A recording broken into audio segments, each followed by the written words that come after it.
আমরা এখানে আমাদের চাটা গরম পানিতে ভিজিয়ে দিয়েছি, আর আমরা বিষ হিসাবে প্রবিসেপ নিয়েছি, কেমিক্যাল। তো বিষ হিসাবে প্রবিসেপ নিয়েছি। তো এই প্রবিসেপ এটাও আমরা একটা গ্লাসের মধ্যে ঢুকিয়ে দিলাম। এটা একটু ভিজুক আর কিছুক্ষণ, কারণ কি আমাদের এই চা তৈরি করার একটা নিয়ম আছে।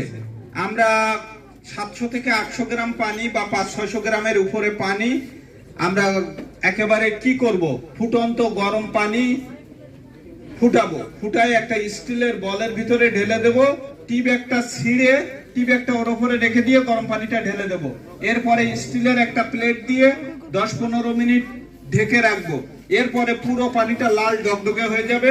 তখন ঠান্ডা হয়ে আসলে, গরম কমে আসলে আমরা তখন পানির মতো ওইটা খাবো। এখানে দুধ চিনি কিছু মেশানো যাবে না। তাহলে আমরা সে জায়গায়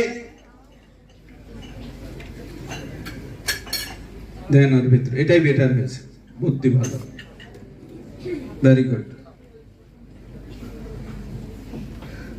তো আসলে পানি একটু ঠান্ডা ভাব ছিল, তো তাই আমরা কেটলির ভিতরে পানিটা ভিজিয়ে দিলাম। দিয়ে এবার দেখেন আমরা এই সাদা পানি, এই পানির ভিতরে আসলে প্রবিসেপ দিচ্ছি। আর একটু দেরি করতে হবে, দিয়ে রাখেন। হ্যাঁ, আর না, তো পানির ভিতরে বিষ দিলাম, প্রবিসেপ। এই প্রবিসেপ দেওয়ার কারণে পানিটা লাল হয়ে গেল। আমরা পানিটা দেখাই, সবাইকে দেখাই। হ্যাঁ, তো পানিটা একটা সাদা পানি, একটা পানির ভিতরে, এক গ্লাস পানির ভিতরে বেশ কিছু প্রবিসেপ ঢেলে দিয়েছি। তো এখন আমরা একটু দেখতে চাই যে এর ভিতরে যদি হয়েছে না, ওদিকে হয়ে গেছে, হয়ে যাবে, ও যা হবে তাতেই হবে। হ্যাঁ হ্যাঁ হয়েছে, ভেরি গুড, বাকিটা খাওয়া যাবে। আরেকটু আরেকটু দেন, আরেকটু সামান্য দেন।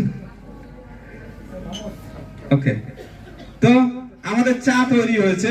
এবার আমরা এই যে নুডলসটা নেন আপনি, এটা আমাদের চাটা তৈরি হয়েছে খুব বেশি। ওকে, গরম ভালো করে ধরো মামুন, না ভাঙা। আচ্ছা, এই যে প্রবিসেপটা, আমরা এই যে প্রবিসেপের ভিতরে নুডলস ভিজাচ্ছি, কি হবে, কালার কি হবে, কালো হয়ে যাবে, তাই না? হয়েছে না? হ্যাঁ, কালো হয়ে গেছে। এটা পানি দিয়ে ধুয়ে ফেলো, দেখো পরিষ্কার হয় কিনা। এটা পানি দিয়ে ধুচ্ছে, এ কি পরিষ্কার হয়? হয়।